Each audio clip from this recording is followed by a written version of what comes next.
Hello everyone and a very very good morning to all of you. सभी को visible Audible हूँ मैं? एक बार सभी लोग कमेंट करके बता देंगे हाँ जी मैम आप विजिबल भी हो और ऑडिबल भी हो। यस, चलिए। So welcome to the session everyone. कैसे हैं सभी लोग? बढ़िया, बहुत अच्छे, एक्साइटेड। तो आज का सेशन स्टार्ट करते हैं and welcome to perfection 5.0 everyone. कुछ चीजें बहुत जल्दी जल्दी बताऊंगी, छोटी सी समरी में बताऊंगी जो परफेक्शन 5.0 या परफेक्शन बैच को अटेंड करने के लिए आपके अंदर होनी चाहिए। पहली चीज है कि जिस दिन तक आपको आपका सिलेक्शन नहीं हो जाता उस दिन तक आपको परफेक्शन रेगुलरली करना है। एक सिंगल डे भी मिस नहीं करना किसी भी हालत में, रोज करना है। एक सिंगल डे भी मिस नहीं होना चाहिए, मीन्स 1 आवर डेली। क्या मैं ये सभी लोगों से एक्सपेक्ट कर सकती हूँ? यस। जिस दिन मेरी तरफ से क्लास नहीं होगी उस दिन मैं आपको इन्फॉर्म करूंगी। जिस दिन अगर आप क्लास नहीं ले पाएंगे आप मुझे इन्फॉर्म करेंगे। ये हम दोनों की जिम्मेदारी होगी, लेकिन एक सिंगल डे भी मिस नहीं होना चाहिए परफेक्शन। किसी दिन मिस हो भी गया बाई चांस तो अगले दिन 2 क्लास देख लो, लेकिन देखना पड़ेगा। दूसरी चीज, आपको परफेक्शन बैच से क्या एक्सपेक्ट करना है? आपको ये एक्सपेक्ट करना है कि हम इंग्लिश सीख रहे हैं, लेकिन हम इंग्लिश कैसे सीख रहे हैं?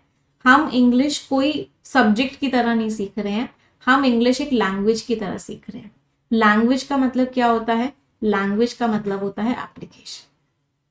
बहुत बार परफेक्शन में आने के बाद बच्चों को डर लगता है। क्यों? क्योंकि ऐसा लगता है कि भाई इतना क्या डिफिकल्ट, ये क्या आ गया, इतना डिफिकल्ट कौन पढ़ाता है, या इतनी सारी वोकैबुलरी याद ही नहीं हो रही है, इतने डिफिकल्ट डिफिकल्ट सेंटेंसेस। आपको इस फियर फैक्टर को एलिमिनेट करना है। आपको परफेक्शन को एक लर्निंग एक्सपीरियंस की तरह समझना है कि रोज रोज आप मुश्किल से मुश्किल चीजों को अपने सामने देखोगे। हो सकता है पहले दिन डिफिकल्ट लगे, दूसरे दिन डिफिकल्ट लगे, तीसरे दिन डिफिकल्ट लगे, लेकिन जैसे जैसे आप रेगुलरली आते जाओगे वो डिफिकल्ट चीज आपको ईजी लगने लग जाएगी। तो उसके लिए सबसे इंपॉर्टेंट चीज क्या है? उसके लिए सबसे इंपॉर्टेंट चीज है कि आपको रेगुलरली आना पड़ेगा और अपने मन के अंदर से सारे फियर्स निकालने होंगे इंग्लिश लैंग्वेज को लेके। यस, इस बात को मैं गारंटी के साथ कह सकती हूँ और ये चीज पिछले जितने परफेक्शन हुए सब में देखा है। आप 10 दिन भी लगातार आओगे ना परफेक्शन में, स्टार्टिंग के 10 दिन बहुत मुश्किल होते हैं परफेक्शन के।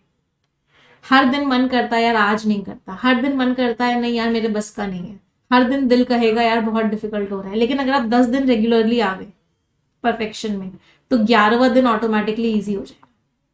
तो इसीलिए अपनी डिटर्मिनेशन पावर को बढ़ाना पड़ेगा, अपना कह सकते हैं अपना फोकस बढ़ाना पड़ेगा।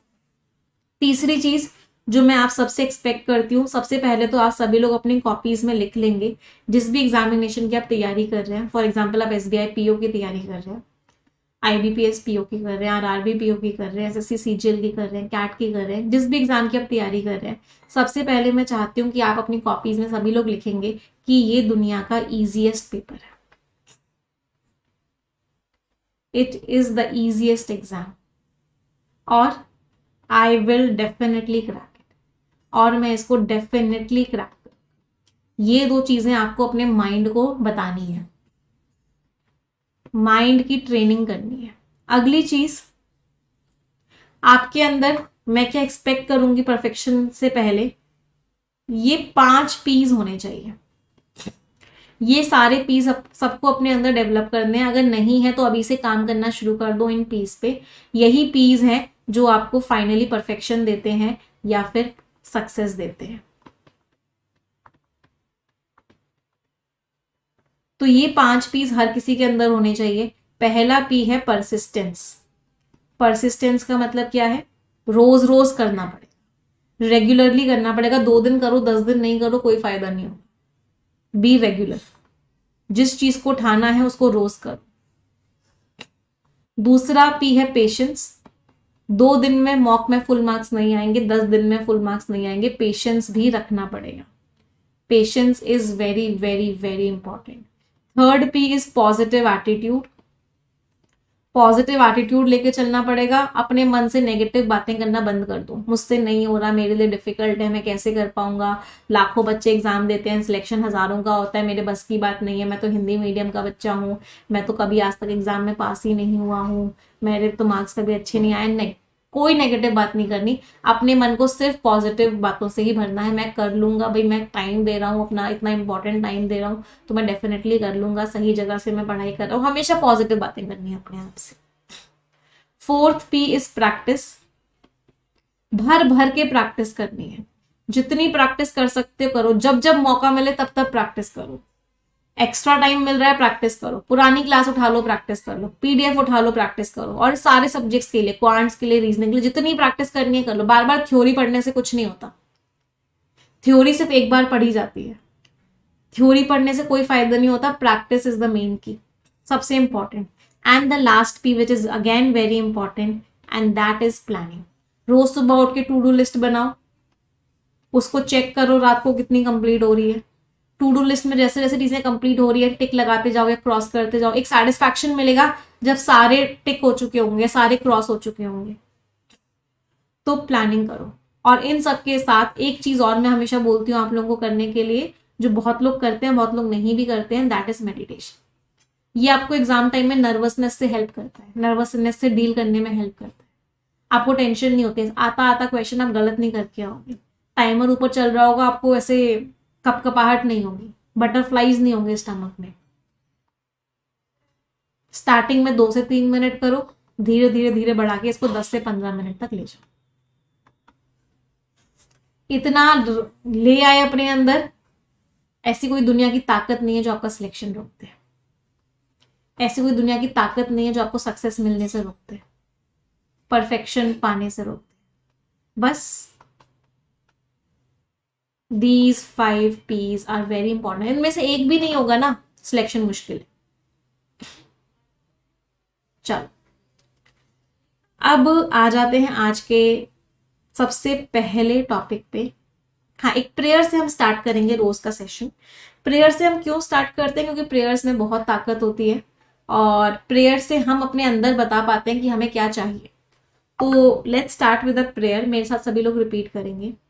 Dear God, dear universe, please help me stay focused, please help me learn and understand better, please help me stay away from all the distractions, please help me maintain a very positive attitude।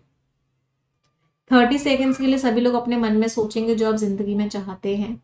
Please think about it for 30 seconds। जो भी चाहते हैं उसके बारे में सोचिए।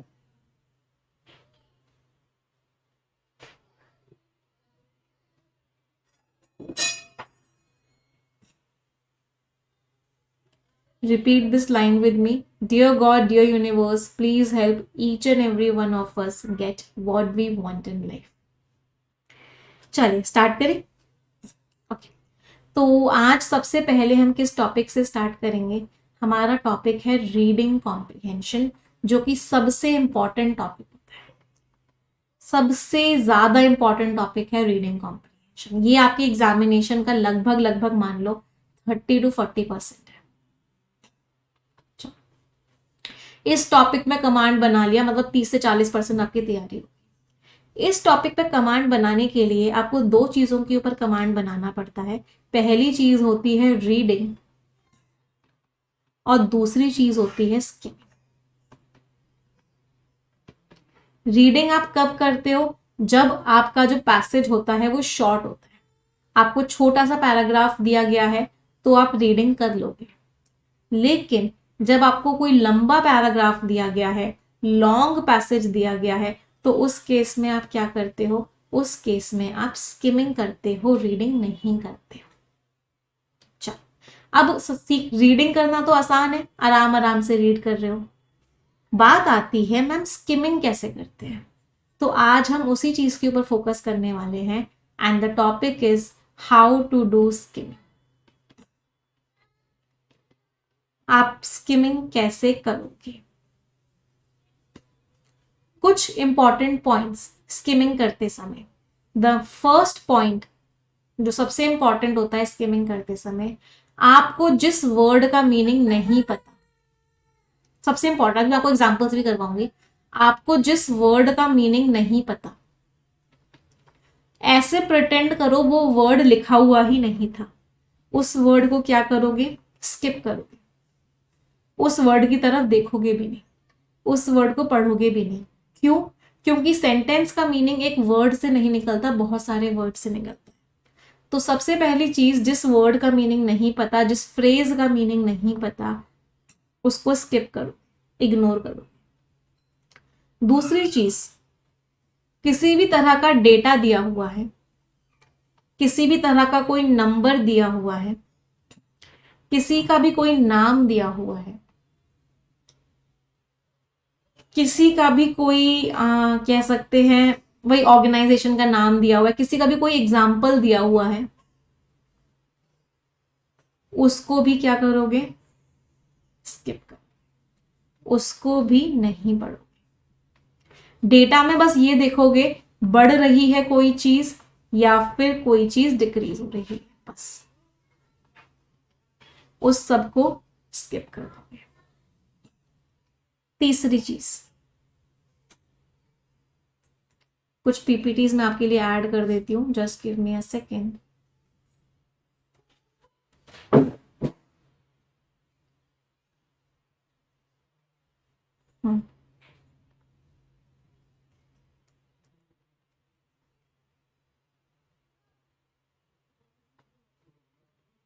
हाँ जी, अगली इंपॉर्टेंट चीज, पॉइंट नंबर 3,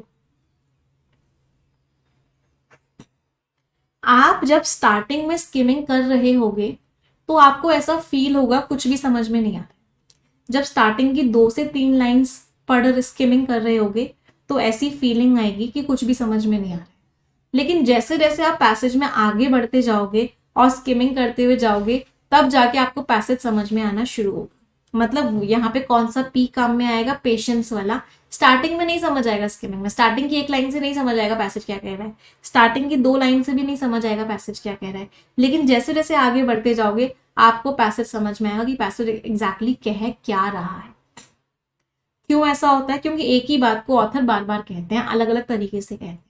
तो हो सकता है पहली बार में ना समझ में आए, दूसरी बार में ना समझ में आए, बट तीसरी बार में, चौथी बार में, 5वीं बार में आपको समझ में आना शुरू हो जाएगा। तो स्किमिंग के लिए क्या जरूरत है? स्किमिंग के लिए पेशेंस की जरूरत है। अगली चीज, ज्यादातर हम स्किमिंग में वर्ब को पढ़ते हैं। सबसे इंपॉर्टेंट वर्ड क्या होता है स्किमिंग में पढ़ते समय? वर्ब और उसका नाम। ये 2 शब्द सबसे ज्यादा इंपॉर्टेंट होते हैं स्किमिंग में पढ़ते समय। हमारे पास कोई प्रपोजिशन होता है, कोई कंजंक्शन होता है, इनको हम अवॉइड करते हैं।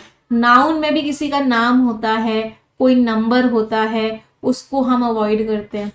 फिर कोई डिफिकल्ट शब्द आता है जिसका हमें मीनिंग नहीं पता होता है, उसको हम अवॉइड करते हैं। स्किमिंग और रीडिंग में फर्क क्या होता है? अगर किसी चीज को आप रीड कर रहे हो 1 मिनट 30 सेकेंड्स में, तो मैं आपसे एक्सपेक्ट करूंगी कि आप उसी चीज को, सेम चीज को स्किम कर लो 30 सेकेंड्स में। ये डिफरेंस होता है, ये टाइम का गैप होता है। ठीक है, चलो ट्राई करते हैं, है ना। लेट्स ट्राई, देखते हैं स्किम आप कर पा रहे हो या नहीं कर पा रहे। तो लेट्स ट्राई इट आउट। सभी को क्या पहला वाला पैराग्राफ दिख रहा है? Is the first passage visible to everyone? चलिए मैं अपने आप को थोड़ा सा छोटा कर लेती हूँ। हाँ, अब इसको स्किमिंग करनी है, हम सभी साथ में स्किमिंग करेंगे। ठीक है, कैसे स्किमिंग किया ध्यान से देखना। आपने न्यूज टर्न ऑन करी, आपको पता चला एक इंसान मारा गया है इस चीज से। ये वही मॉडल है जो आप यूज करते हो। इन्वेस्टिगेटर्स ने एनालाइज किया, मैन की थोड़ी सी गलती थी, उस लॉन मेकर की गलती थी। उन्होंने डिजाइन चेंजेस बताए, मैन्युफैक्चरर ने चेंजेस नहीं किए, कंपनी ने फ्लॉड डिजाइन को ही यूज किया। इतने टाइम बाद सिमिलर इंसिडेंट्स हुए, बहुत सारे लोगों की डेथ हो गई।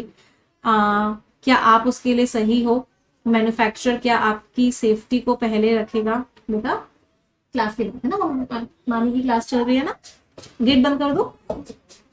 चलो आ जाते हैं। तो मैन्युफैक्चरर जो है क्या आपकी सेफ्टी को पहले रख रहा था? आपको ये चीज फील होनी चाहिए। एक सिनेरियो बहुत बार हुआ, ये दिखाता है कि कंपनीज जो है चीजों को फॉलो ही नहीं करती है जब सेफ्टी लॉस की बात आती है। चलो, तो इस पूरे पैसेज को जब हमने स्किम किया तो हमको क्या समझ में आया? हमको ये समझ में आया कि पूरा पैसेज किस बारे में बात कर रहा था कि एक कोई मशीन थी, लॉन मोवर। इस मशीन में कुछ प्रॉब्लम्स थी, कुछ फॉल्ट्स थे। उस फॉल्ट्स की वजह से एक इंसान की डेथ हो गई। तो इन्वेस्टिगेटर्स ने कंपनी को बोला कि आप मशीन को ठीक करो, लेकिन इस कंपनी ने इस मशीन को ठीक ही नहीं किया। इसकी वजह से और भी बहुत सारी डेथ्स होती रहीं। तो इस पूरे पैसेज का सिर्फ और सिर्फ मेन आइडिया एक था, और मेन आइडिया क्या था? मेन आइडिया ये था कि कंपनी जो है सेफ्टी रेगुलेशंस को फॉलो नहीं करती है। कोई परेशानी किसी को भी? तो what was the main idea? सिर्फ मेन आइडिया ये था कि company safety rules and regulations को फॉलो नहीं करती है। कितने लोगों को ये मेन आइडिया समझ में आया था? अब जब मैंने इस पूरे पैराग्राफ को स्किमिंग, जब मैंने उस पूरे I am sorry for the disruption today students, actually हाँ आज थोड़ी सी प्रॉब्लम है because people are there at my house. Focus करते हैं यहाँ पे, है ना। चलो, तो सबसे पहली चीज तो क्या करना क्या है? मान लो मुझे इस वर्ड का मीनिंग नहीं पता। मान लो मुझे इस वर्ड का मीनिंग भी नहीं पता। मुझे इस फ्रेज का मीनिंग नहीं पता। मुझे इस वर्ड का मीनिंग नहीं पता। मुझे इस वर्ड का मीनिंग नहीं पता। तो मुझे क्या कर देना है? मुझे इस वर्ड का मीनिंग नहीं पता, तो मुझे सिंपली इन वर्ड्स को पढ़ना ही नहीं है। मुझे सिंपली सिर्फ क्या पढ़ना है? मुझे सिंपली पढ़ना है कि ये पैसेज कह क्या रहा था। तो जब मैंने इस पैसेज को स्किम किया, कुछ कुछ इंपॉर्टेंट वर्ड्स थे जो मुझे समझ में आए। क्या? इंसान मरा, एक मशीन यूज कर रहा था, वही मॉडल आपके पास भी है। जब एनालाइज किया तो पता चला कुछ गलतियां थी उसकी मशीन में, फिर उन्होंने बोला इस डिजाइन को चेंज कर दो। कंपनी ने डिजाइन चेंज नहीं किया तो और लोगों की डेथ हो गई, इतने सारे लोगों की डेथ हो गई। तो कंपनीज क्या करती हैं? सेफ्टी लॉस को फॉलो नहीं करती हैं। इसको बोलते हैं स्किमिंग। पहले बताओ समझ आया या नहीं आया? एवरीवन यस और नो?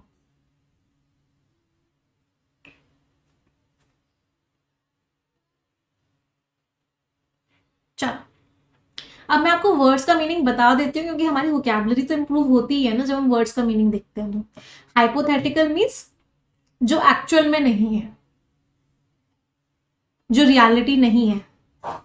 डबल डाउन करना मीन्स और स्ट्रांगली उस चीज को लेके करना। तो उन्होंने उस गलत डिजाइन को और स्ट्रांगली प्रमोट किया। डबल डाउन किया मतलब और ज्यादा अपनी एनर्जी लगाई। इलस्ट्रेटिंग मीन्स एग्जाम्पल देना। इम्प्यूनिटी का मतलब क्या होता है? कि हमें कोई फर्क ही नहीं पड़ता उस चीज से। उसको क्या बोलते हैं? इम्प्यूनिटी। हमें तो छूट मिल गई है उस चीज की। फ्लॉड मीन्स कोई गलती है। इलस्ट्रेटिंग मीन्स किसी चीज का एग्जाम्पल दे। क्लियर सभी को? लॉन मोवर एक तरह की मशीन है जो गार्डन्स में यूज की जाती है, लॉन्स में यूज की जाती है। उसको क्या बोलते हैं? Lawn mower. It's a machine. चलो, आपने देखा होगा ना ऐसे लेके घूमते हैं।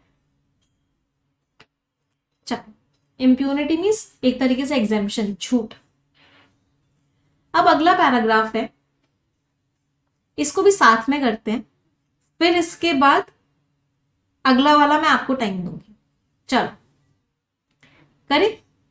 करंट सिचुएशन टेस्ला की, इसका एग्जाम्पल है। रेगुलेटर्स को अपने आप को और स्ट्रांग बनाना पड़ेगा, उनको कंपनीज को जिम्मेदार ठहराना पड़ेगा। कांग्रेस को इन कंपनीज को सपोर्ट करना चाहिए पैसे वैसे देके। इतनी सारी जांच के बाद टेस्ला ने 2 मिलियन व्हीकल्स वापस बुला लिए। इनको पता चला कि ड्राइवर्स जो है मिसयूज कर सकते हैं ऑटो पायलट का। ये जो कंक्लूजन्स इनके जैसे सिमिलर है। ऑटो पायलट से सेल्फ ड्राइविंग कार नहीं होती है, कार बस दूर रहती है कुछ व्हीकल से और स्टीयरिंग में सपोर्ट देती है। लेकिन टेस्ला ने बोला कि आप, वार्निंग भी दी कि भैया आप अपने हाथों को स्टीयरिंग व्हील पर रखो, आप सराउंडिंग्स को लेके अवेयर रहो और हमेशा एक्शन लेने के लिए तैयार रहो। तो हमने जब इस पूरे पैसेज को पढ़ा, हमको क्या समझ में आया? हमको समझ में आया कि ऑथर ने यहाँ पे एग्जाम्पल किसका लिया है? टेस्ला का लिया है। पहले ऑथर ने एग्जाम्पल किसका लिया था? लॉन मोवर का लिया था। अब ऑथर ने एग्जाम्पल टेस्ला का लिया है कि टेस्ला में एक मोड होता है ऑटो पायलट मोड। तो इसमें क्या होता है, ड्राइवर को लगता है कि ऑटो पायलट मोड में मैंने गाड़ी लगा दी है तो मेरी कोई जिम्मेदारी नहीं, गाड़ी अपने आप चलेगी। बट एक्चुअल में गाड़ी अपने आप नहीं चलती है। टेस्ला भी कहता है कि भाई ये दूरी बना लेगा, ये आपको सपोर्ट दे देगा, लेकिन आपको भी अपने हाथों को स्टीयरिंग व्हील पे रखना पड़ेगा, आपको भी सराउंडिंग्स को लेके अवेयर होना पड़ेगा, आपको भी इमीडिएट एक्शन के लिए तैयार रहना पड़ेगा। तो टेस्ला की गाड़ी का ये ऑटो पायलट मोड भी क्या है? सेफ नहीं है। So this was the main idea, ये मेन आइडिया था। समझ आया कैसे निकाला? अब इसमें हमने क्या क्या स्किप किया, देखो हमने क्या क्या नहीं पढ़ा। मैंने बस इसको यहां तक पढ़ा, current situation involving Tesla. Situation जो है इसकी है, इन लोगों को मैंने बस ये पढ़ा, रेगुलेटर्स, कंपनीज अकाउंटेबल, इन लोगों को कंपनी को जिम्मेदार ठहराना चाहिए, कांग्रेस को सपोर्ट करना चाहिए। बस मैंने इसको यहां पढ़ा, कैसे सपोर्ट करना चाहिए मैंने नहीं पढ़ा, सिर्फ कांग्रेस को सपोर्ट करना चाहिए। फिर इसके बाद टेस्ला ने कितने व्हीकल्स निकाले ये नहीं पढ़ा, बस व्हीकल्स वापस बुला लिए ये पढ़ा। इस पूरे की मैंने फुल फॉर्म नहीं पढ़ी, बस मैंने ये पढ़ा, ये इसको पता चला कि ड्राइवर्स मिसयूज कर सकते हैं। फिर मैंने इसकी फुल फॉर्म नहीं पढ़ी, मैंने पढ़ा कि बस इन्होंने इन्वेस्टिगेशन किया। देख रहे हो? फिर ऑटो पायलट से सेल्फ ड्राइविंग नहीं होती है, कार को डिस्टेंस पर रख सकता है, बस मैंने इसको यहां तक पढ़ा। और फिर मैंने अगला वर्ड ये पढ़ा कि ये सपोर्ट देता है। फिर मैंने पढ़ा टेस्ला ने वार्निंग दी है कि हाथ रखो स्टीयरिंग व्हीकल्स पे, और ये सब। क्या समझ में आ रहा है स्किमिंग कैसे कर रहे हैं?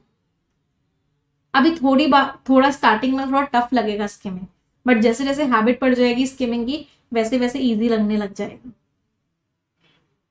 चलो अगला पैसेज अब स्किम करते हैं, है ना? अब आप लोग करोगे, अब मैं नहीं करूंगी। सभी के पास 45 सेकेंड्स का टाइम है। स्किम द पैसेज एवरीवन, और मुझे मेन आइडिया बताना कि आपको क्या समझ में आया, मेन आइडिया क्या है।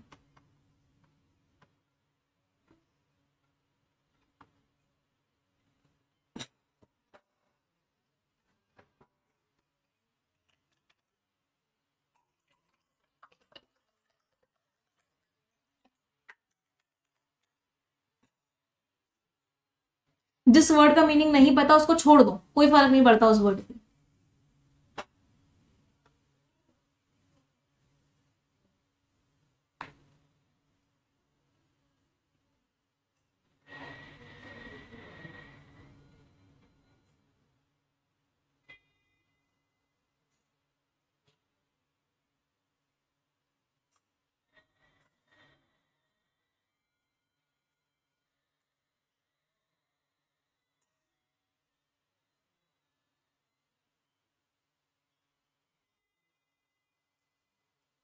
अब मैच करना आपका मेन आइडिया, मेरा मेन आइडिया मैच किया नहीं किया। अगर मैच कर गया तो मतलब आपको स्किमिंग आ गई। देखते हैं। ये सब मैंने कुछ भी नहीं पढ़ा, इतनी डेथ्स हुई, इतनी इंजरीज हुई, बस मैंने पढ़ा बहुत सारे लोगों की डेथ हुई, क्रैशेस हुए। ये इससे मैच नहीं करती, बट कंपनी ने रिकॉल कर लिया, वापस बुला लिया अपने व्हीकल्स। सॉल्यूशन क्या दिया? एक सॉफ्टवेयर अपडेट दे दिया उन्होंने, जिससे कि कंट्रोल्स इंप्रूव हो जाएंगे। तो ये जो है इवेलुएट कर रहे हैं इसको। जब सॉफ्टवेयर चेंज आया, हमारे एक्सपर्ट्स ने बोला कि इससे कोई काम वाम नहीं होगा, सॉफ्टवेयर से कोई काम नहीं होने वाला है, टेस्टर्स अभी भी ऑटो पायलट को यूज कर पाएंगे। तो बेसिकली मेन आइडिया क्या था? मेन आइडिया ये था कि कंपनी ने कुछ नहीं किया, कंपनी ने सिर्फ क्या किया? सॉफ्टवेयर अपडेट कर दिया। एजेंसीज ने बोला सॉफ्टवेयर अपडेट का कोई फायदा नहीं। तो टेस्ला की वजह से एक्सीडेंट्स हो रहे थे, जब उसको बोला गया कंपनी को कि तुम इसको ठीक करो, तो कंपनी ने क्या किया? बस एक सॉफ्टवेयर अपडेट करके दे दिया, जबकि सॉफ्टवेयर अपडेट से कोई फायदा नहीं, अभी भी मिसयूज नहीं रुका। समझ आया कैसे स्किमिंग करी? अब देखो क्या क्या मैंने नहीं पढ़ा, ये भी आप लोगों को बताना बहुत जरूरी है कि किस किस चीज को मैंने नहीं पढ़ा। तो ध्यान से देखना, ये nevertheless, according to the Washington Post, कितनी डेथ हुई, कितनी इंजरीज हुई, ये नहीं पढ़ा मैंने, बस ये पढ़ा डेथ हुई। कितने क्रैशेस हुए ये मैंने नहीं पढ़ा। किसके क्रैशेस हुए, ये सब नहीं पढ़ा मैंने। सिर्फ यहां से लेकर यहां तक इतना पढ़ा, इतना समझा कि सिर्फ डेथ हुई है टेस्ला की वजह से। फिर मैंने यहाँ पे क्या पढ़ा, कंपनी ने वापस बुलाया, और एक मैंने पढ़ा कि उसने एक सॉफ्टवेयर अपडेट दे दिया।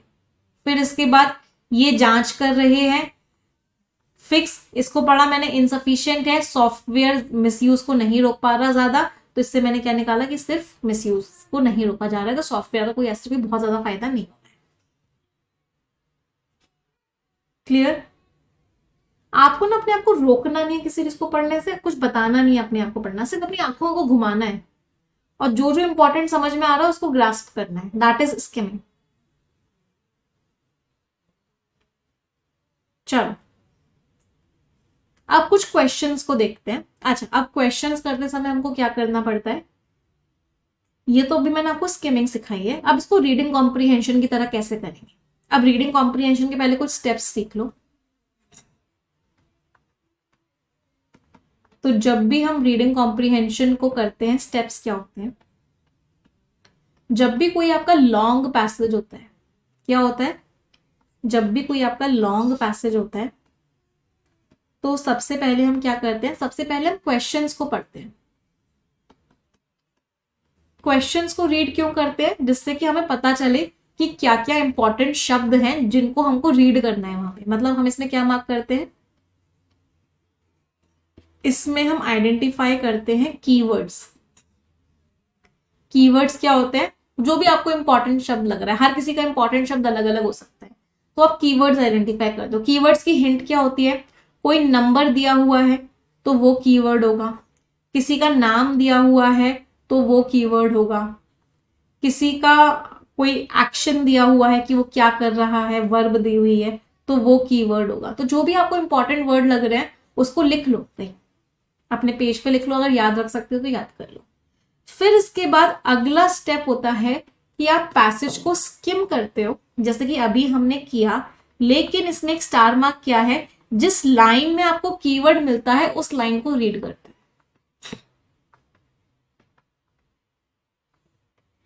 पैसेज को आपने स्किम किया, और जिस लाइन में आपको कीवर्ड मिल रहा है उस लाइन को आप क्या करते हो, रीड करते हो। इसलिए हमने इससे पहले क्या किया था, कीवर्ड्स को आइडेंटिफाई किया। इसके बाद आप बैक टू बैक आंसर्स देते हो। अच्छा, आंसर्स देने के भी 3-4 तरीके होते हैं। अब बहुत बार एग्जाम्स में क्या होता है, आपका ना टाइम अप हो जाता है, आप पैसेज को स्किम करते रह जाते हो और टाइम अप हो जाते हैं।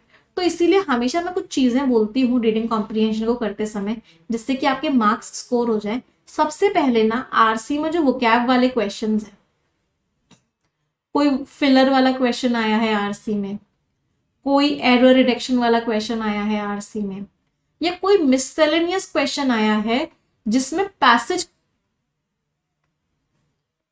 की कोई बात नहीं है, उन क्वेश्चन को सबसे पहले कर लो, जिससे कि पैसेज को स्किम करने से पहले भी आपके वो वाले मार्क्स सिक्योर हो जाए। उसके बाद बाकी के क्वेश्चंस पर उनको स्टार्टिंग में कर लो। चल, अभी हमने पैसेज रीड नहीं किया है ना, अभी हमने पैसेज स्किम किया है, तो देखते हैं कि क्या हम स्किमिंग से आंसर कर पाते हैं पैसेज का। तो let's try it. First question पहले मैं चाहूंगी आप लोग ट्राई करके मुझे आंसर बताओ, एवरीवन।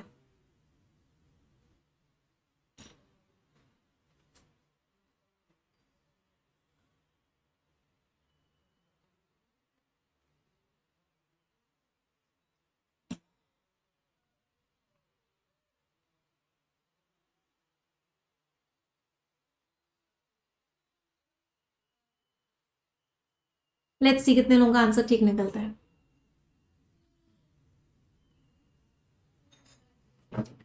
मैन्युफैक्चर का रिस्पॉन्स क्या था सेफ्टी कंसर्न्स को लेके उस हाइपोथेटिकल सिनेरियो। तो मैन्युफैक्चरर को जब बताया गया कि भाई तुम्हारे प्रॉब्लम, तुम्हारे जो मशीन है उसमें ये प्रॉब्लम्स हैं, इनको ठीक करो, तो मैन्युफैक्चरर ने क्या किया, इग्नोर कर दिया। मैन्युफैक्चरर ने कुछ भी नहीं किया, वो जो उसकी डिजाइन थी उसी को चलाता रहा, डबल डाउन और कर दिया। डबल डाउन का मीनिंग क्या है, उसके ऊपर और जोर देना स्टार्ट कर दिया और उसकी मार्केटिंग करना स्टार्ट कर दिया। चलो, क्या उसने प्रॉम्प्टली, प्रॉम्प्टली मीन्स तुरंत की तुरंत, क्या उसने तुरंत की तुरंत इनकॉर्पोरेट कर लिए, लागू कर लिए डिजाइन के चेंजेस? नहीं। मैन्युफैक्चरर ने परसिस्ट किया। परसिस्ट का मीनिंग क्या है? लगातार एग्जिस्टिंग डिजाइन को बनाता रहा, चलाता रहा। उसने जितनी भी शॉर्टकमिंग्स थी उनको इग्नोर किया, सही है। उसने ऑल्टरेशंस, ऑल्टरेशंस मीन्स चेंजेस, चेंजेस को अपना लिया बहुत सालों बाद, नहीं। मैन्युफैक्चरर ने डेफिशिएंसीज को एडमिट कर लिया, मान लिया कि उसके अंदर कमी है। हाँ, ऐसा कहीं लिखा हुआ है क्या डी वाले बच्चों? लेकिन उसको ना इम्प्लीमेंट करने में प्रॉब्लम आ रही थी। मतलब आप कह रहे हो कि मैन्युफैक्चरर तो बहुत अच्छा था भाई, आप तो मैन्युफैक्चरर की तारीफ कर रहे हो कि उसने मान लिया कि उसके अंदर गलती है और उसने कोशिश भी करी इम्प्लीमेंट करने की, वो इम्प्लीमेंट कर नहीं पाया बेचारा। इतना सॉफ्ट हार्ट क्यों आपका मैन्युफैक्चरर की तरफ? आपको इतना प्यारा क्यों लग रहा है मैन्युफैक्चरर की बेचारे ने अपनी गलती भी मान ली और बेचारे ने कोशिश भी करी चेंजेस लाने की, हालांकि वो ला नहीं पाया चेंजेस, प्रॉब्लम आ रही थी उसको, बट उसने ऐसा कहाँ से लिखा था, कहाँ ये भावना लगाई? नहीं है डी आंसर बेटा, आंसर इज बी।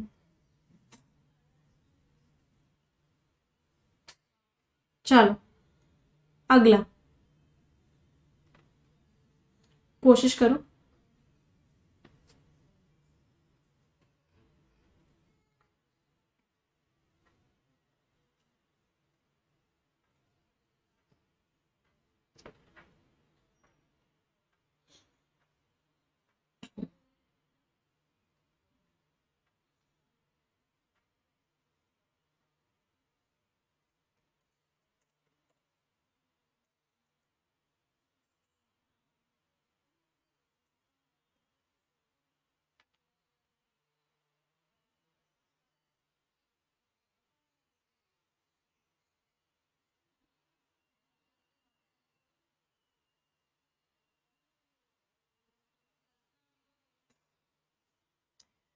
टेस्ला और उसके ऑटो पायलट सूट, टेस्ला और उसके अंदर जो सिस्टम था ऑटो पायलट, उसको लेके ऑथर क्या कह रहे हैं?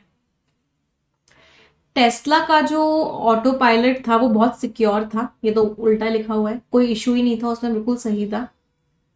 जो रिस्पॉन्सिबिलिटी थी टेस्ला के डिजाइन में, कुछ लोग क्या कह रहे हैं वो NHTSA की वजह से थी। मतलब पता है क्या कह रहे हैं बी वाले बच्चे? बी वाले बच्चे कह रहे हैं कि टेस्ला बेचारे की तो कोई गलती ही नहीं थी, टेस्ला बेचारे की तो कोई गलती ही नहीं थी, टेस्ला की डिजाइन में जो गलतियां थी उसकी जिम्मेदारी तो इनकी थी, national highway traffic safety administration की थी, उनकी जिम्मेदारी थी भाई, टेस्ला की कोई गलती नहीं थी। हाँ, महापापी अवार्ड। मैम बस वर्ड मैचिंग कर लिया, ऐसी कोई फुल फॉर्म सी पढ़ी तो थी। रिस्पॉन्सिबिलिटी मीन जिम्मेदारी, एट्रीब्यूट भी सब उसको उसका कारण बता रहे हो। चलो, in response to safety concern, safety concerns के रिस्पॉन्स में टेस्ला ने खुद से अपने व्हीकल्स को वापस बुला लिया। अभी सी वाले महापापियों से मैं बात करूंगी, लिखा हुआ था ये। कॉल्स आर बीइंग मेड, क्या बोला जा रहा है फेडरल सेफ्टी रेगुलेटर्स को कि भाई आप कंपनीज को जिम्मेदार ठहराओ सेफ्टी के लिए। डिमांड की जा रही है रेगुलेटर्स से कि आप कंपनी को जिम्मेदार ठहराओ गड़बड़ के लिए। डी भी सही है। अब क्वेश्चन पढ़ो और मुझे बताओ सी आंसर है या डी आंसर है? ऑथर ने टेस्ला की तारीफ करी है या ऑथर ने टेस्ला की बुराई करी है? पहले तो मुझे ये बताओ। हाँ, सी वाले महापापियों से मैं बात करूंगी, महापापी अवार्ड उनको देना चाहूंगी। ऑथर ने टेस्ला की तारीफ करी है, ऑथर ने टेस्ला की बुराई करी है, मेन आर्ग्यूमेंट। आप पता है क्या कह रहे हो? अरे टेस्ला इतनी बढ़िया कंपनी है ना, जैसे ही उसकी सेफ्टी कंसर्न्स की बात आई तो टेस्ला ने बोला अच्छा मैंने गलती करी है, कोई बात नहीं, मेरी जिम्मेदारी है, मैं अपने व्हीकल्स को सबको वापस बुलाता हूँ। आपने तारीफ कर दी यहाँ पे टेस्ला की। ऑथर ने इस स्टेटमेंट को बुराई करने के लिए लिखा था कि टेस्ला ने अपने व्हीकल्स को वापस बुला लिया और एक बेकारी का सा सॉफ्टवेयर अपडेट देके वापस भेज दिया। तो ऑथर तारीफ नहीं कर रहे, टेस्ला की बुराई कर रहे हैं। ऑथर कह रहे हैं कि भाई रेगुलेटर्स को अब कंपनीज को जिम्मेदार ठहराना पड़ेगा उनकी गलती के लिए, इसीलिए टेस्ला का एग्जांपल दिया गया था। तो आंसर इज डी नॉट सी।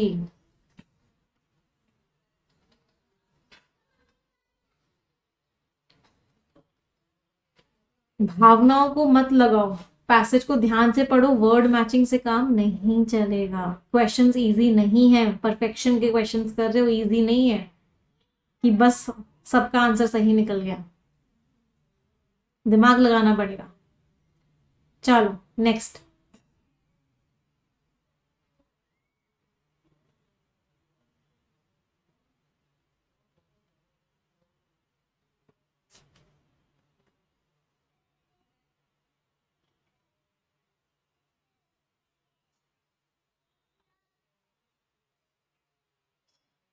अगला क्वेश्चन,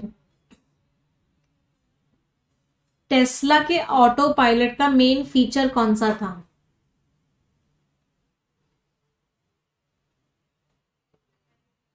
मेन फीचर क्या था? मेन फीचर वही था कि दूरी आपको बता देगा कितनी दूरी रखनी है और आपको सपोर्ट दे देगा, सपोर्ट कर देगा और दूरी बता देगा, ये था मेन फीचर। तो व्हीकल पूरा इंडिपेंडेंस अचीव कर लेगा? नहीं, ऑथर ने बोला पूरा इंडिपेंडेंस तो अचीव कर ही नहीं सकता, आपको ध्यान रखना पड़ेगा। तो ये तो उल्टा लिखा हुआ है। टोटल कंट्रोल हो पाएगा व्हीकल के ऊपर? ये भी उल्टा लिखा हुआ है, टोटल कंट्रोल नहीं हो पाएगा, वो सिर्फ आपको हेल्प करेगा। उसके पास सेंसर्स हैं कि वो खुद से मैनेज कर लेगा, कार की डिस्टेंस मैनेज कर लेगा और आपको सपोर्ट दे देगा, बिल्कुल सही है। प्रिसाइज का मीनिंग होता है accurate, autonomously means independently, cutting edge means high technology. लगातार ह्यूमन इंटरवेंशन चाहिए होगा ऑपरेट करने के लिए फॉर द व्हीकल टू, कि व्हीकल काम ही ना करे, मतलब व्हीकल अच्छे से काम करे, इसलिए लगातार ध्यान रखना होगा? नहीं, ऑथर ने बोला कि बस आपको अवेयर रहना होगा कि आपके चारों ओर क्या हो रहा है, आपको इंटरवेंशन की जरूरत नहीं है। इंटरवेंशन का मीनिंग होता है बार बार बीच बीच में आना, बार बार चीजों को करना। तो ये भी बहुत ही उल्टा आंसर हो गया। तो answer is what? Answer is C, कि टेस्ला ऑटो पायलट का ये फीचर है। और वैसे भी डी कोई फीचर नहीं है, फीचर का मतलब होता है उसके अंदर क्या एडिशनल चीज है। डी तो कह रहा है कोई चीज है ही नहीं, इंसान को ही करना पड़ेगा, तो डी तो आंसर नहीं हो सकता। चलो अगला,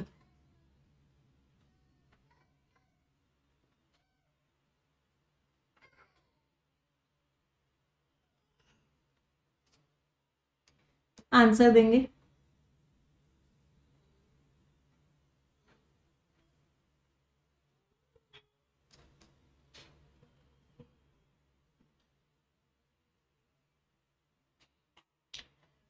कौन कौन से स्टेटमेंट्स ट्रू हैं?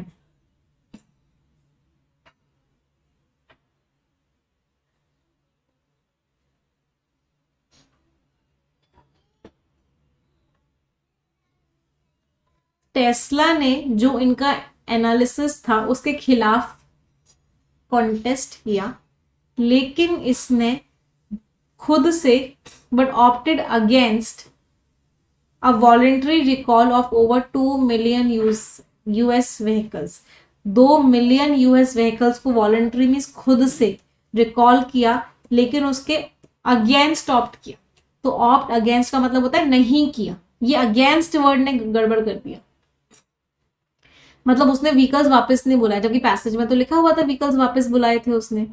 तो ये तो फॉल्स हो गया, उसने व्हीकल्स तो वापस बुलाए थे ना, और यहां लिखा हुआ है ऑप्टेड अगेंस्ट, अगेंस्ट मीन्स नहीं बुलाए। चलो, पैसेज हिंट कर रहा है कंपनीज में, इसमें टेस्ला भी आता है, कि इन लोगों को कोई फर्क नहीं पड़ता, ये इम्परवियसनेस की एयर के साथ ऑपरेट करते हैं, मतलब ये सेफ्टी को बहुत ज्यादा फॉलो नहीं करते। बिल्कुल सही बात है, टेस्ला की बुराई करी है ऑथर ने। तो लॉन मोअर मैन्युफैक्चरर जो था उसने बहुत इंपॉर्टेंट डिजाइन चेंजेस करे, जिससे कि आगे ट्रेजेडी ना हो, ये भी उल्टा लिखा हुआ है, डिजाइन चेंजेस तो उसने किए ही नहीं। तो answer is A, only B, सिर्फ और सिर्फ कौन सा आंसर है? बी वाला आंसर है। चलो अगला क्वेश्चन,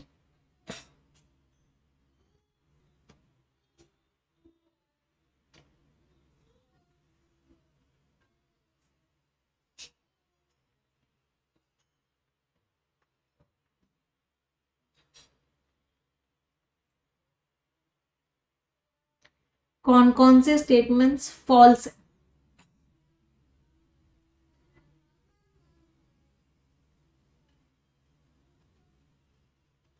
फॉल्स वाले बताने हैं।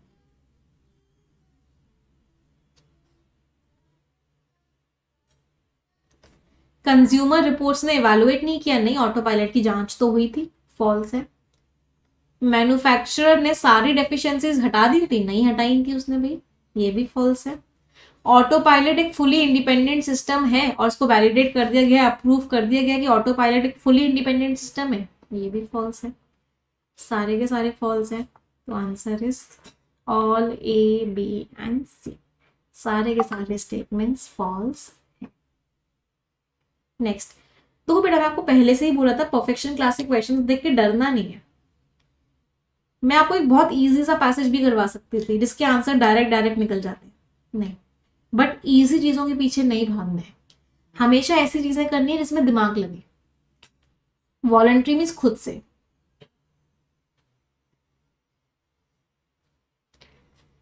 टेस्ला ने क्या सोल्यूशन दिया चीजों को ठीक करने का? तो जो चिंताएं रेज की गई उसमें टेस्ला ने क्या सोल्यूशन दिया? टेस्ला ने एक कॉम्प्लीमेंट्री एडिशनल सॉफ्टवेयर अपडेट दे दिया। बिल्कुल सही है। पूरी तरीके से रिफॉर्म कर दिया। Comprehensive means complete. Complete change कर दिया? नहीं। टेस्ला ने कोई एक्शन ही नहीं लिया? नहीं। टेस्ला ने सॉफ्टवेयर अपडेट तो दिया था। टेस्ला ने खुद से सारे व्हीकल्स बुला लिए वापस चिंताओं को एड्रेस करने के लिए। ये सोल्यूशन नहीं था। सोल्यूशन क्या था? सोल्यूशन होता है जब आप किसी चीज को ठीक करते हो उसको सोल्यूशन कहते हैं। ये तो एक स्टेप था। This was not a solution. तो answer was what? Answer was. कुछ बच्चों ने डी आंसर भी मार्क किया है। फिर से कह रही हूँ ध्यान से पढ़ो क्वेश्चन। क्वेश्चन में सॉल्यूशन पूछा गया है। टेस्ला ने सॉल्यूशन क्या दिया? D is not a solution. चलो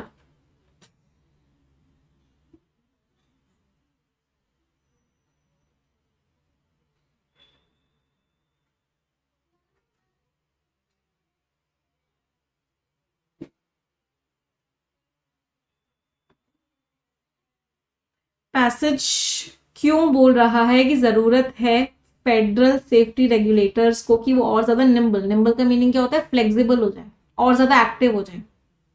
क्यों जरूरत है? क्यों पैसेज कह रहा है कि नीड है? क्यों? क्योंकि सरकार की नजर को स्ट्रॉन्ग करना चाहते हैं। सरकार के बारे में तो कोई मेंशन ही नहीं है। वो चाहते हैं कि वो ज्यादा पैसा दें टेस्ला के रिसर्च एंड डेवलपमेंट को, इसीलिए कह रहा है कि इनको फ्लेक्सिबल होने की जरूरत है? नहीं। सेफ्टी एजेंसीज की अथॉरिटी कम हो जाए? नहीं। कि तुरंत के तुरंत सेफ्टी को लेके जो प्रॉब्लम्स है उनको एड्रेस कर सके, कंपनीज को जिम्मेदार ठहरा सके एक टाइमली मैनर, मतलब पहले से वो कंपनी को जिम्मेदार ठहरा सके, डेथ्स होने का वेट ना करे। बिल्कुल सही आंसर इज फेडरल मीन्स जो गवर्नमेंट के जो सेफ्टी रेगुलेटर्स हैं, जो अथॉरिटी है उसको बोला गया फेडरल सेफ्टी रेगुलेटर्स। चलो अगला। अब ये किसका क्वेश्चन है? ये आपका फ्रेजल वर्ब का क्वेश्चन है। तो इसमें आपको 3 फ्रेजल वर्ब्स दी हुई हैं। आपको बताना है कि कौन सी फ्रेजल वर्ब कहां पर आई। आंसर कोशिश कीजिए।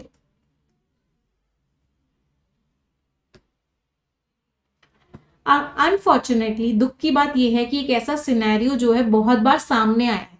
यहाँ पे वर्ड क्या आना चाहिए था कि एक ऐसी चीज बहुत बार सामने आई है। चलो सारी फ्रेजल वर्ब्स का मीनिंग देखते हैं। प्ले ऑन का मीनिंग होता है किसी का फायदा उठाना। एक्सप्लॉइट समवन, किसी का फायदा उठाना, तो ये तो नहीं हो सकता। प्ले एट जो फ्रेजल वर्ब होती है इसका मतलब होता है कि आप जो है एक तरीके से मुखौटा पहन के रखे हो। इसका मतलब आप जो है किसी चीज को कर रहे हो बट एक्चुअल में आप वैसे हो नहीं, उसको बोलते हैं प्ले एट। या फिर एक दूसरा मीनिंग इसका होता है प्ले एट समथिंग मीन्स आप उस चीज को लेकर सीरियस ही नहीं, that is play at means not serious about something. एक दूसरा मीनिंग क्या होता है? दिखावा करना, प्रिटेंड करना। लास्ट है प्ले इन। इसका मीनिंग क्या होता है कि आप एक तरीके से बिहेव कर रहे हो और आप उस तरह जिस तरीके से बिहेव कर रहे हो उस तरीके में आप बहुत ज्यादा सेटल हो गए, मतलब एक तरीके से आप उसमें बहुत खुश हो, बहुत कंफर्टेबल हो, कंफर्टेबल हो उस तरीके से, कंफर्टेबल विद समथिंग। कोई भी मैच नहीं कर रहा, कोई भी मैच नहीं कर रहा, तो आंसर क्या है? Option E, none of the above. यहाँ पे क्या आना चाहिए था? यहाँ पे आना चाहिए था a scenario like this has put out, नहीं सॉरी प्लेड आउट।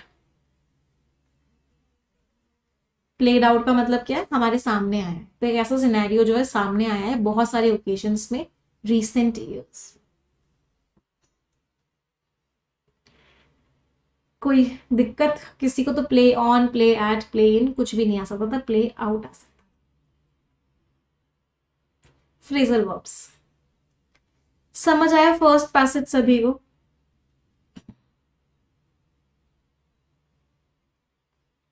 एक्सप्लॉइटेड का मीनिंग क्या होता है? किसी का फायदा उठाना, you take advantage of something.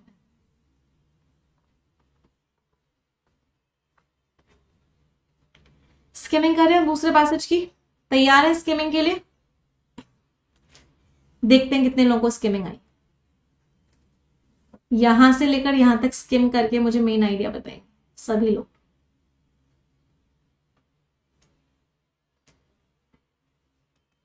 And your time starts now.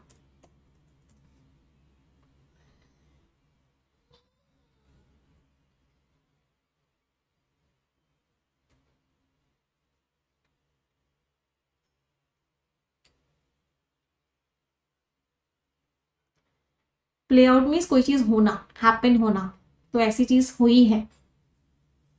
दोनों मीनिंग्स होते हैं प्ले आउट के, एक होता है कोई चीज हो रही है, एक होता है कोई चीज डेवलप हो रही है धीरे धीरे, ऐसे मतलब वही चीज हो रही है उस तरीके से।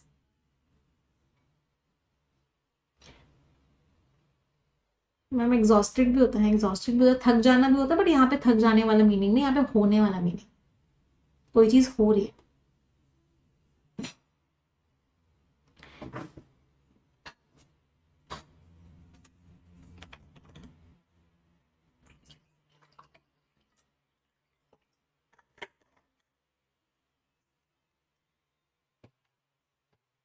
डन, चलो देखते हैं।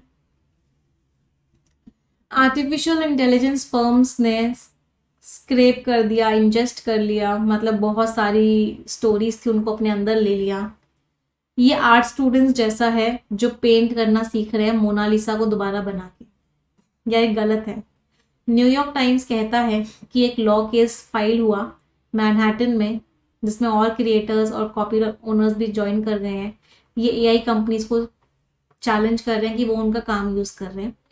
ये रिस्पॉन्ड करेंगे कि चैट जीपीटी को ट्रेन करने के लिए ये चीज़ों को यूज़ करना सही है लॉ के अंदर। इन्होंने एक ऑलरेडी एक मूव कर दिया है, एक डिफेंस लिया है, मतलब किस चीज़ का सहारा लिया है, एक और इन्होंने लॉ सूट चल रहा था उसको डिसमिस करने के लिए। सेम सिनेरियो था, सिर्फ मेन आइडिया एक ही है। मेन आइडिया क्या है कि आर्टिफिशियल इंटेलिजेंस के ऊपर एक केस चल रहा है। केस क्या है कि आप हमारा कंटेंट को यूज़ कर, जो कि हमारा कॉपीराइटेड कंटेंट है, उसको यूज़ कर। तो आर्टिफिशियल इंटेलिजेंस कंपनीज के अगेंस्ट ये केस चल रहा है। ये कंपनीज क्या कह रही है कि भाई इसको हम यूज़ अपने मॉडल्स को ट्रेन करने के लिए कर रहे हैं और ये सही है। So this was the main idea. कितने लोगों का मैच किया? इसमें क्या क्या नहीं पढ़ना था? फॉर एग्जाम्पल स्क्रैप का मीनिंग नहीं पता, छोड़ दो। पेन्स टेकिंगली का मीनिंग नहीं पता, छोड़ दो। ये नहीं समझ में आया, नहीं पढ़ना था। ये मैनहट्टन कहाँ हुआ, ये नहीं पढ़ना था। डिफेंडेंस, माइक्रोसॉफ्ट कॉर्प, ये सब नहीं पढ़ना था। कॉमेडियन का नाम क्या था, नहीं पढ़ना था। ये कौन सा कोड था, कहाँ का कोड था, नहीं पढ़ना था। जब भी किसी का नाम दे रखा हो, किसी ऑर्गेनाइजेशन का नाम दे रखा हो, कोई डेटा दे रखा हो, कोई ऐसा वर्ड हो जिसका आपको मीनिंग नहीं पता है, नहीं पढ़ना। बस इंपॉर्टेंट क्या है, ओवरऑल मीनिंग। तो ओवरऑल मीनिंग क्या समझ में आया कि आर्टिफिशियल इंटेलिजेंस पे एक केस चल रहा था। केस ये था कि आप हमारा कॉपीराइटेड कंटेंट यूज कर रहे हो, उन्होंने बोला कि वो सही है यूज करना। This was the main idea. बस समझ आ रही है इसकी नहीं? अभी मैं रीडिंग नहीं समझा रही हूँ बेटा, रीडिंग और स्किमिंग में बहुत जमीन आसमान का डिफरेंस होता है। चलो अगला पैसेज स्किम करेंगे, मेन आइडिया बताएंगे।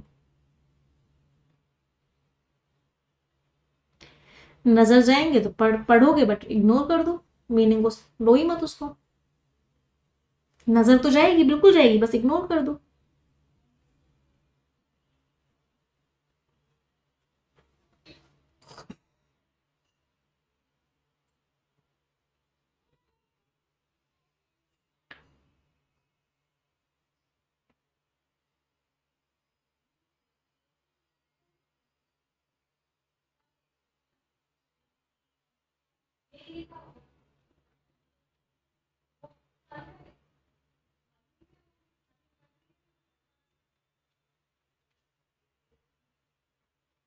चल आगे,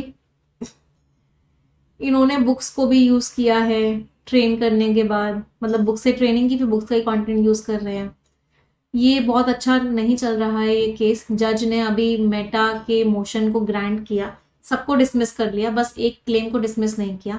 ये बहुत सारी थ्योरीज पर बेस्ड था। कुछ आर्ग्यूमेंट्स ने बोला कि फेयर लर्निंग की थ्योरी दी कि भाई कॉपीराइट मटेरियल्स का कंटेंट यूज करना, चीज करना ठीक है, हम एआई के सेट्स को ट्रेन ही तो कर रहे हैं, तो ह्यूमंस भी तो प्राइवेटली कॉपीराइटेड वर्क्स को यूज करते हैं, उनसे पढ़ते हैं, उनसे सीखते हैं, तो ठीक है, इसमें कोई प्रॉब्लम नहीं है। बट ये जो चीजें हैं ये आर्टिकल से बिल्कुल सेम जा रही हैं, ऐसा पेपर ने बोला। ये यूज ठीक है, मतलब बोल रहे चीजें ठीक है। ह्यूमंस भी तो हम क्या करते हैं, किसी ने कोई बुक लिखी होती है, किसी ने कुछ लिखा होता है, हम भी तो उसको पढ़ के अपने आप को ट्रेन करते हैं। तो अगर आर्टिफिशियल इंटेलिजेंस उसको पढ़ के अपने आप को ट्रेन कर रहा है तो क्या प्रॉब्लम है। अगर ये चीज नहीं होती तो इन लोगों के ऊपर कॉपीराइट लग जाता, कॉपीराइट इंफ्रिंजमेंट का केस लग जाता। इससे क्या होता कि ये जो पब्लिशर्स हैं, बाकी जो कंटेंट लिख रहे हैं, उनको प्रॉफिट मिलता आर्टिफिशियल इंटेलिजेंस का, और एबिलिटी मिलती कि वो बता पाते कि आप ये यूज करो, ये मत यूज करो। तो बेसिकली मेन आइडिया क्या है, मेन आइडिया ये है कि ऑथर ने बताया फेयर डिफेंस क्या है। फेयर डिफेंस क्या है, डिफेंस मीन्स आर्टिफिशियल इंटेलिजेंस की कंपनीज क्या यूज कर रही हैं। वो कह रही हैं कि भाई जब ह्यूमन सीखने के लिए चीजों को पढ़ता है दूसरों की द्वारा लिखी हुई, तो अगर आर्टिफिशियल इंटेलिजेंस भी तो ह्यूमन ही है एक तरीके से, ह्यूमन की इंटेलिजेंस को ही तो कॉपी किया जा रहा है, तो अगर वो भी सीखने के लिए चीजों को पढ़ रही है तो उसमें क्या बुराई है, सही है, क्या प्रॉब्लम है। तो इसकी वजह से ठीक है। लेकिन अगर आर्टिफिशियल इंटेलिजेंस इस चीज को इस्तेमाल नहीं करती, या ये जो लोग हैं ये इसको केस को यूज नहीं करते, तो होता क्या, जिसने कोई बुक लिखी है, जिसने कोई पब्लिश किया है आर्टिकल, जिसने उस चीज को क्रिएट किया है, वो प्रॉफिट ले लेता आर्टिफिशियल इंटेलिजेंस कंपनीज का, कि भाई तुम मेरा काम, मेरी चीज को यूज कर रहे हो अपने मॉडल को ट्रेन करने के लिए, तो तुम मुझे प्रॉफिट दो, या फिर तुम मेरे हिसाब से मेरा कंटेंट यूज करो, सारा कंटेंट मत यूज करो। So this was the main idea. ये थोड़ा सा डिफिकल्ट था। क्या मेन आइडिया समझ में आया सभी को। चलो लास्ट पैराग्राफ।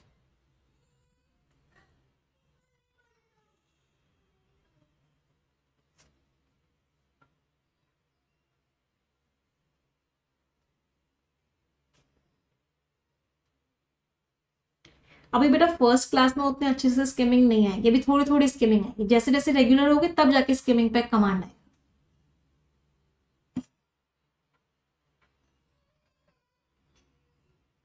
चलो मुझे इसका मेन आइडिया बताओ।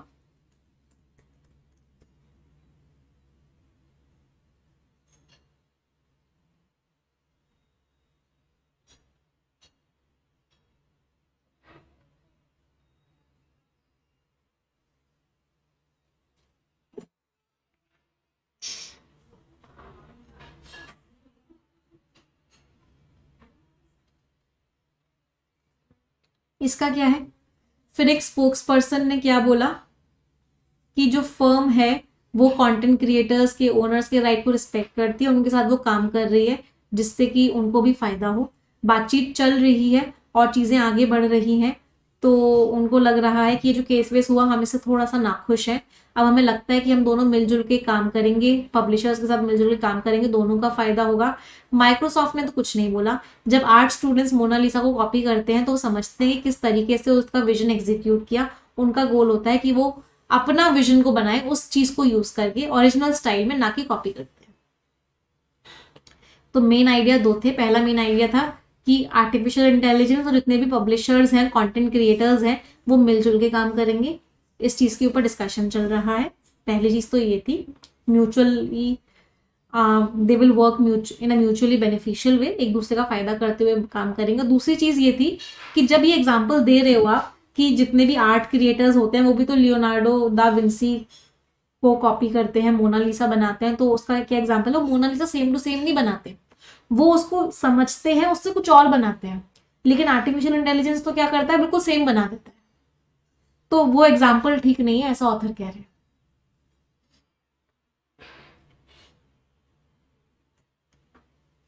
समझ आए क्वेश्चंस, सॉरी पैसेज समझ आया सभी को। क्वेश्चंस करने की कोशिश करें। चलो देखते हैं ठीक निकलते नहीं निकलते आप लोगों के आंसर सब। स्किमिंग हमने कर ली है। फर्स्ट क्वेश्चन आंसर देंगे सभी लोग।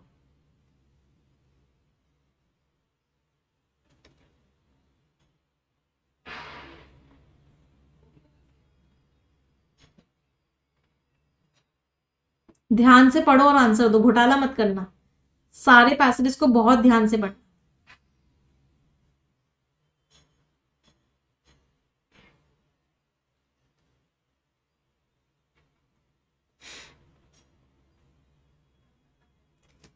फेयर लर्निंग क्या है? What is fair learning? Fair learning क्या बोली थी ऑथर ने कि भाई सही है ना यार, हम चीजों को सीख रहे हैं, किसी दूसरे ने लिखी वो चीज, हम अपनी समझ के लिए, चीजों को सीखने के लिए अगर उसको फॉलो कर रहे हैं तो क्या प्रॉब्लम है? इसमें कॉपीराइट वाली बात कहां से आ रही? ऑथर ने क्या बोला? ऑथर ने बोला आर्टिफिशियल इंटेलिजेंस की कंपनीज क्या कह रही है, आर्टिफिशियल इंटेलिजेंस की कंपनीज कह रही हैं कि क्या प्रॉब्लम है, मैं कुछ सीखने के लिए अगर किसी का कॉपीराइटेड कंटेंट को यूज कर रहा हूं तो क्या प्रॉब्लम है, सीख ही तो रहा हूं, इंसान भी तो यही करता है, सीखता ही तो है। डी वाले बच्चे इस चीज को अच्छे से पढ़ो, एजुकेशनल पर्पसेस की बात नहीं हो रही, एजुकेशनल और लर्निंग डिफरेंस है बेटा। एजुकेशनल पर्पस का मतलब होता है एजुकेशन, एजुकेशन मीन्स एकेडमिक से रिलेटेड। डी नहीं है आंसर, इसको हटाओ यहां पे।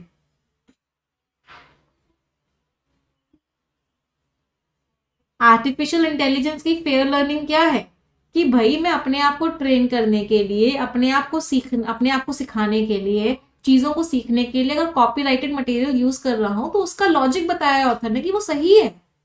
व्हाट इज द आंसर बताओ?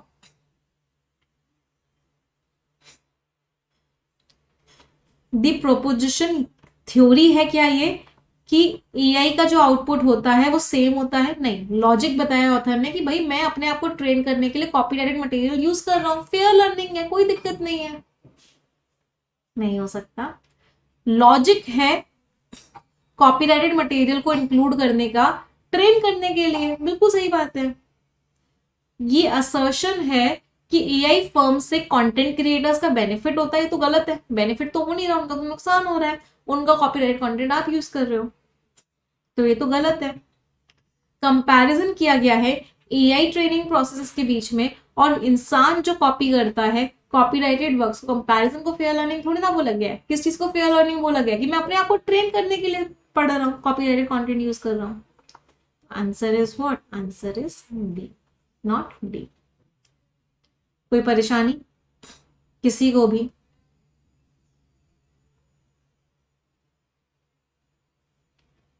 चलो अगला।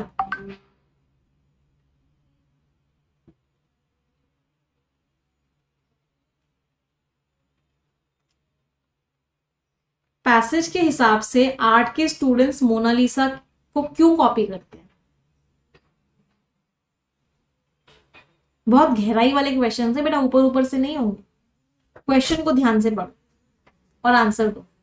तो आर्ट स्टूडेंट्स जो है मोनालिसा को क्यों कॉपी करते हैं पैसेज के हिसाब से?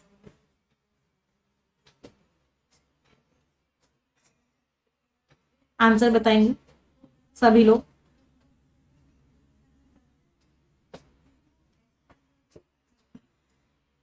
आंसर इज कॉपी करने के लिए करते हैं? नहीं, कॉपी नहीं कर रहे। फेमस पेंटिंग्स की कॉपीज प्रोड्यूस करते हैं? नहीं।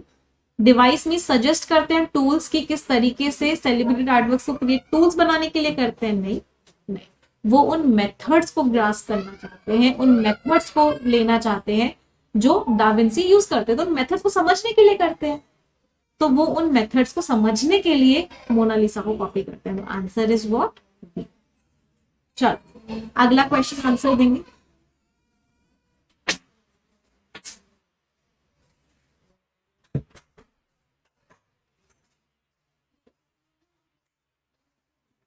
चलो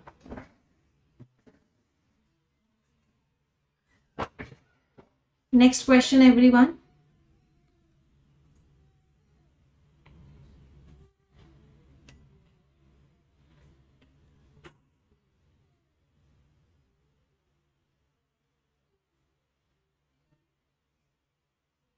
ओपन एआई ने कैसे रिस्पॉन्ड किया?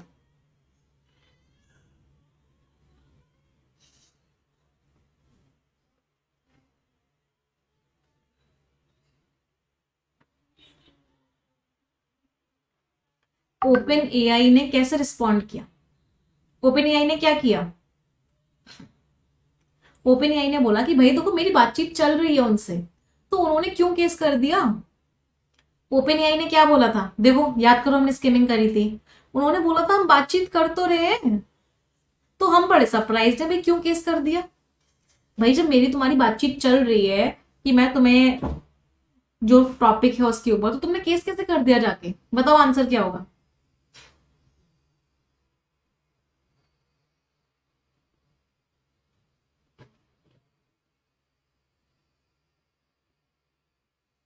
एवरीवन। उन्होंने बिल्कुल रिजेक्ट कर दिया जितने भी उनके ऊपर copyright infringement, infringement mean rules तोड़ने के इल्जाम जो लगे थे, एलिगेशंस मीन इल्जाम जो लगे थे, बिल्कुल साफ मना कर दिया और बोल दिया कि हमारी कोई बातचीत नहीं चल रही। नेगोशिएशंस मीन बातचीत, कोई बातचीत नहीं चल रही। नहीं, उन्होंने अपनी गलती मान ली और बोला कि चलो अब हम यूज नहीं करेंगे। ऐसा किया आर्टिफिशियल इंटेलिजेंस ने कि मैं गलत हूं, मैं यूज नहीं करूंगा? नहीं, उसने बोला मैं बड़ा कंफ्यूज हूं यार, कि तुम, मैं बड़ा सरप्राइज हूं, मैं डिसअपॉइंटेड हूं, तुमने केस कर कैसे दिया? भाई मैं तो बातचीत कर रहा था तुमसे। उसने हाईलाइट किया कि हमारी बातचीत चल रही है। ऑनगोइंग मीन्स लगातार, कंस्ट्रक्टिव मीन्स अच्छी बातचीत चल रही, डायलॉग्स मीन्स बातचीत, हमारी बातचीत चल रही है। उसने सपोर्ट किया, एडवोकेट्स किया, मीन्स इस चीज को सपोर्ट किया कि भाई एआई टेक्नोलॉजी प्रोग्रेस करे बिना लिमिटेशंस के। यहाँ पे तो केस की बात ही नहीं हो रही। Answer is what? Answer is सी।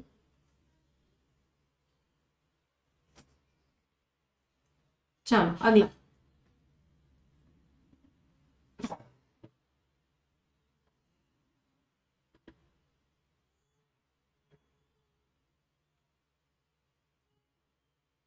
कौन कौन से स्टेटमेंट्स ट्रू हैं?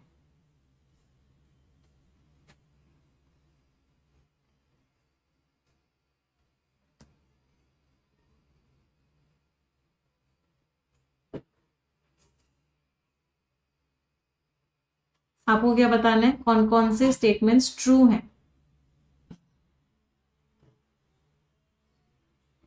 पैसेज के हिसाब से पहले मुझे बताओ, ओपन एआई और माइक्रोसॉफ्ट ने क्या किया?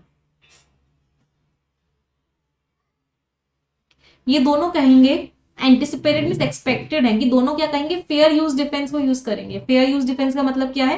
कि भाई हम सीखने के लिए अगर तुम्हारा कंटेंट यूज कर रहे हो तो तुम्हें क्या प्रॉब्लम है? इसी को यूज करेंगे। सही बात है, सही बात है, इसी को यूज करेंगे। उनके ऊपर कॉपीराइट का केस चल रहा है तो क्या करेंगे? फेयर यूज, कि भाई कॉपीराइटेड कंटेंट यूज करना सही है अगर किसी को सिखाने के लिए यूज किया जा रहा है तो। जो केस चल रहा है मेटा के खिलाफ, जिसमें कॉमेडियन सलाह सिल्वरमैन है और बाकी ऑथर्स हैं, उसमें क्या किया, सारे क्लेम्स को डिसमिस कर दिया गया सिर्फ एक को छोड़ के। सेफ फॉर वन मीन्स एक को छोड़ के। तो इसमें कीवर्ड देख लेते हैं। कीवर्ड था सलाह सिल्वरमैन। चलो इस कीवर्ड पे आते हैं। ये कीवर्ड हमको कहाँ मिला था? सलाह सिल्वरमैन, ये रखा था। चलो पढ़ो इसको, क्या लिखा हुआ है?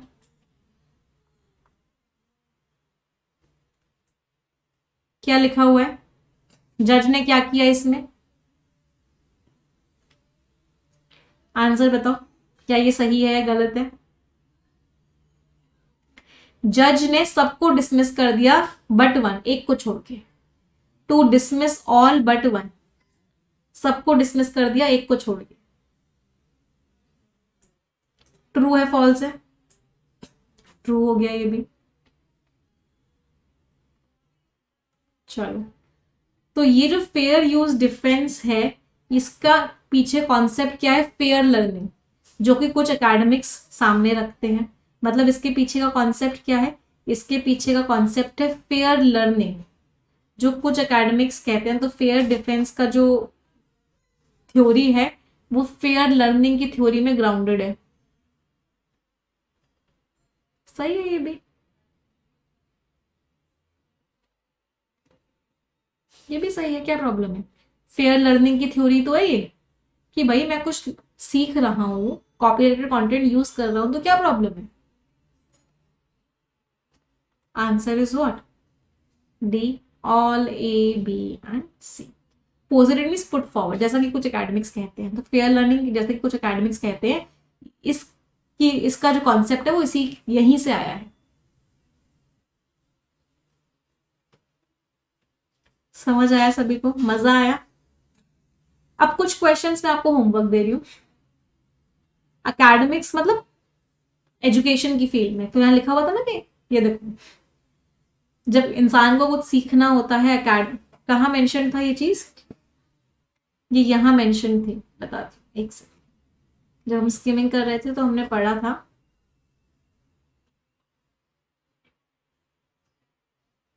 some academics have argued a theory of peer learning।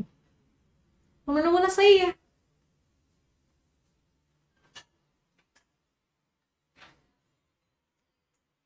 अब कुछ क्वेश्चंस होमवर्क दे रही हूँ इसी पैसेज के, करके लाएंगे। Question number 5, question number 6 and question number 7 and 8। 4 questions homework हैं। क्या सभी से एक्सपेक्ट कर सकती हूँ करके लाएंगे? यस। अच्छा, अब कुछ एक इंपॉर्टेंट बात, हम ना लास्ट में सेशन में ना 5 से 10 मिनट कुछ अच्छी अच्छी बातें किया, क्योंकि अल्टीमेटली ये बातें हमारी लाइफ के ऊपर बहुत इंपैक्ट डालती। एक इंपॉर्टेंट चीज क्या है, आप अपनी इंग्लिश की तैयारी कर रहे हो, क्वांट्स की भी करोगे, है ना, मैथ्स की भी करोगे, रीजनिंग की भी करोगे, जीए की भी करोगे, सबकी करोगे तैयारी। कुछ बातें गांठ बांध। इंग्लिश में जैसे सबसे इंपॉर्टेंट होता है आरसी, पीजे और सीटी। क्वांट्स में जैसे सबसे इंपॉर्टेंट होता है डीआई। रीजनिंग में सबसे इंपॉर्टेंट होता है पजल। जीए में जैसे सबसे इंपॉर्टेंट होता है करंट अफेयर्स। तो ये चीजें रोज करो, मतलब जो इंपॉर्टेंट है उसको रेगुलरली करो। ये मैं आपको रोज परफेक्शन में करवाऊंगी, कभी आरसी, कभी पीजे, कभी सीटी। सिमिलरली रोज एक हैबिट बनाओ कि रोज डीआई करना ही करना है। रोज एक हैबिट बनाओ, रोज इतने पजल्स करने ही करने हैं। रोज एक हैबिट बनाओ कि करंट अफेयर्स वीडियो से या पीडीएफ से देखना ही देखना है। तो जो चीजें सबसे ज्यादा इंपॉर्टेंट होती है ना, हमेशा अपनी जिंदगी में एक प्रायोरिटी लिस्ट होनी चाहिए। जो चीज टॉप प्रायोरिटी की है उसको हमेशा सबसे पहले करो। फिर जो चीज कम प्रायोरिटी की है उसको नीचे आओ, और कम प्रायोरिटी की उसको और बाद में, और कम प्रायोरिटी की उसको कम बाद में। तो जैसे आप अपनी टू डू लिस्ट बनाते हो तो उसमें क्या करो, एक, जैसे मैं पहले करती थी, एक स्टार मार्किंग सिस्टम यूज करती थी। जो मुझे लगता था कि कुछ भी हो जाए मुझे ये तो करना ही करना है, ये तो किसी हालत में मिस नहीं होना चाहिए। जैसे एडिटोरियल परफेक्शन तो किसी हालत में मिस नहीं होना चाहिए, डीआई 5 डीआई तो किसी हालत में मिस नहीं होना चाहिए, उस पर 5 स्टार मार्क करो। फिर 4 स्टार, जो आपको लगता है कि चलो टाइम मिलेगा तो कर लूंगा, उस पर 1 स्टार या 2 स्टार मार्क करो। तो इससे क्या होगा, जब आप अपनी टू डू लिस्ट को बार बार देख रहे होगे कंप्लीट करने के लिए, आप अपनी टू डू लिस्ट हो सकता है 50% ही कर पाओ, हो सकता है किसी दिन आप अपने टू डू लिस्ट 70% ही कर पाओ, लेकिन ये जो 5 स्टार या 4 स्टार वाले हैं उनको 100%। तो इससे भी आपको बहुत प्रोग्रेस मिलेगी। यस। अब आज की क्लास का मुझे फीडबैक चाहिए सबसे, और इनफैक्ट मुझे रोज की क्लास का फीडबैक चाहिए, क्योंकि प्रोग्रेस के लिए फीडबैक बहुत जरूरी होता है। तो सभी लोग मुझे फीडबैक देंगे आज की क्लास आपको कैसे लगी। मैं अपने फीडबैक पे, सॉरी, आपके फीडबैक पे बहुत काम करती हूँ, और यही मुझे एक रीजन लगता है आज परफेक्शन इस लेवल पे आया है। तो I want a feedback from every one of you कि क्लास आपको कैसी लगी, और रोज चाहिए मुझे। आपको कहीं लगता है मैम ये कमी थी, या ये चीज़ और ऐड हो सकती थी, या अच्छा था, बहुत अच्छा था, बहुत अच्छे से समझ में आया, आज मज़ा आ गया, स्किमिंग पे थोड़ा सा कॉन्फिडेंस आया, तो मुझे इस तरह से ना, मेरे पास एक मेल ही होता है जहां से मैं आप लोगों का फीडबैक ले सकती हूँ, आप लोगों को कैसा लग रहा है वो देख पाती हूँ। तो I want it from all. ठीक है, चलिए तो सेशन एंड करते हैं। अगर हो सके परफेक्शन एडिटोरियल रोज करो, एक वोकैब प्रोडिजी भी पढ़ना स्टार्ट कर दो 20 से 25 मिनट। आई होप सभी के पास है ये बुक, तो मेक श्योर करो कि 20 से 25 मिनट इसको भी पढ़ना स्टार्ट करो, क्योंकि वोकैबुलरी ना धीरे धीरे डेवलप होती है, एक बार में डेवलप नहीं होगी। वोकैबुलरी डेवलप होगी रीडिंग से। तो रोज रोज वर्ड्स को पढ़ोगे, स्पेशली चैप्टर नंबर 1 और चैप्टर नंबर 2, इसको तो सबसे पहले कंप्लीट कर लो। इसी से आपको बहुत सारे वर्ड्स आपके आ जाएंगे जो बार बार एग्जाम्स में आएंगे। ठीक है, चलो सेशन एंड करते हैं। Thank you everyone.